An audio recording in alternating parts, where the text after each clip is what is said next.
Today's video is brought to you by Squarespace. Stay tuned until the end for a special offer. Hello dear friends! In today's video, I'll be sharing 3 small oil studies featuring screenshots from my favorite movie trilogy, The Lord of the Rings. This is a continuation of my video last month on simplification and tiling, which I'll link in the video description if you haven't seen it already.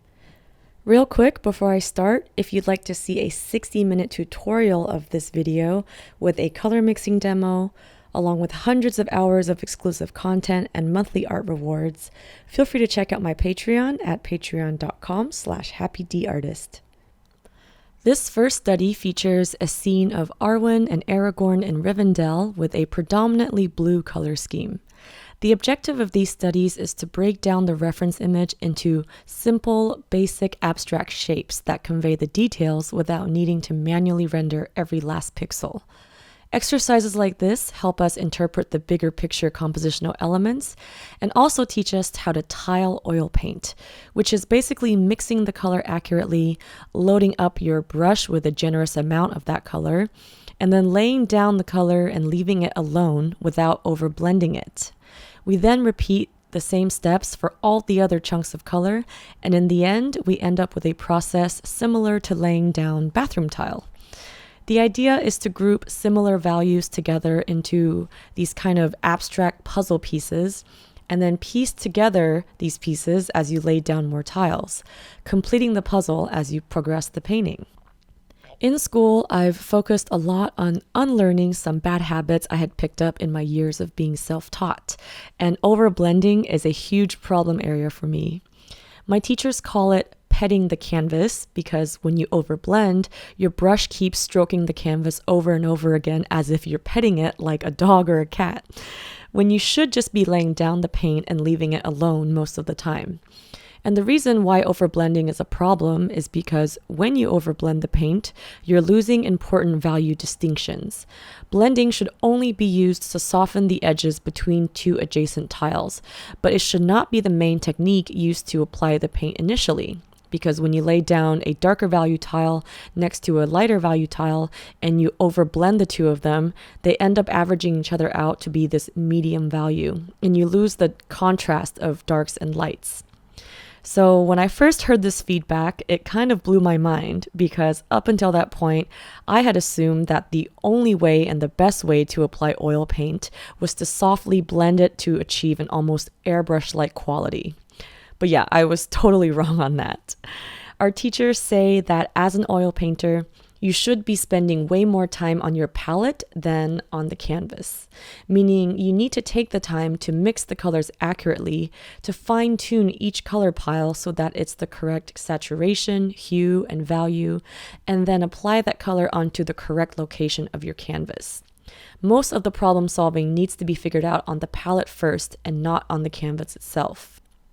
This technique is especially important in this second study featuring a wide-angle shot of Minas Tirith, where we see Mount Doom in the background. There are so many subtle transitions between the warm fire of Mount Doom and the cool gray skies above it. To avoid muddying the warm yellows, oranges, and the cool bluish grays, we need to carefully lay the different tiles of paint next to each other without allowing them to mix together too much. If we overblend those 2 color groups, we'll end up with a sky that looks unnaturally green.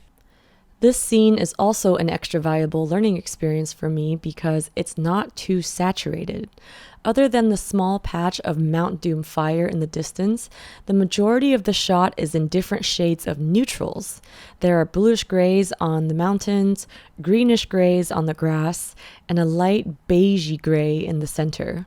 My teacher asked me to practice mixing neutral colors because he noticed most of my personal work was a bit heavy-handed on the saturation level, which they like to call chroma, and he said that I was bordering on Lisa Frank territory.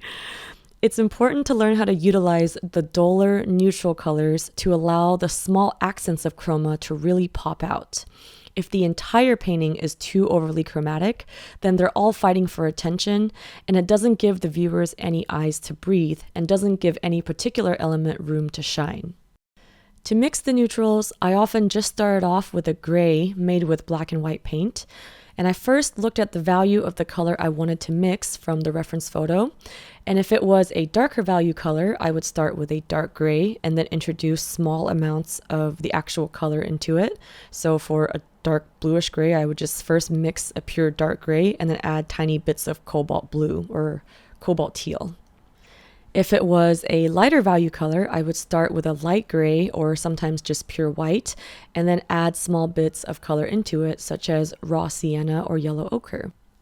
I noticed that the most chromatic areas were often in the midtones, particularly in areas where extremely dark values transitioned into extremely light values. Those were the areas where you could squeeze in a little bit of extra chroma to make your painting more visually appealing without overwhelming the piece with too much chroma. And this last study of Mount Doom was really fun because it was both simple and complicated at the same time. The simplicity lies in the color palette, which is pretty much just reds, yellows, and black and white. But the complicated part was simplifying the detailed textures of the mountain, specifically the several small, thin streams of lava running down the face of the mountain. With so many thin strands of orange lava against the dark mountain face, it was hard to know which strands to group together and which strands to leave separate. So, my strategy for this step was to squint. I would squint while looking at the reference photo, which would make it appear blurry, and then it would omit a lot of the small details.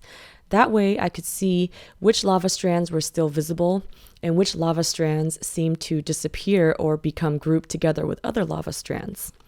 Then, I would try to make my study look like the squinted version of the reference photo. In the end, the true test of success in these 3 studies was to squint and look at the studies, or to just stand super far away and look at them. And if they looked like printouts of the original screenshots from far away, but up close they looked like abstract blobs of oil paint, then I knew I did a good job. Anyway, that about wraps up our video for today. Thank you all so much for watching, and I hope I was able to impart some useful knowledge about how to practice simplification and tiling with oil paint.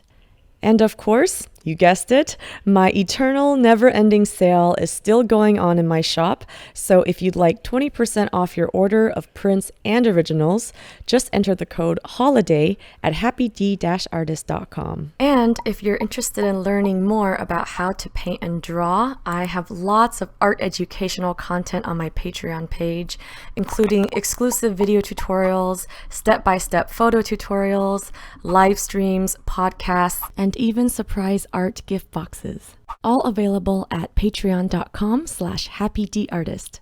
I'd love to have you join my Patreon family. I wanted to quickly thank Squarespace for sponsoring this video and for supporting my channel and the art community. I've actually enjoyed using Squarespace for 4 years now to build and host my online shop and website. So whether you need a domain, website, or online store, make your next move with Squarespace. Start your free trial today at squarespace.com and visit squarespace.com/happydartist for 10% off your first purchase. Also, if you want to check out more artworks, works in progress, and just random daily artist adventures, feel free to check out my Instagram, and you can follow me at the handle @happydartist.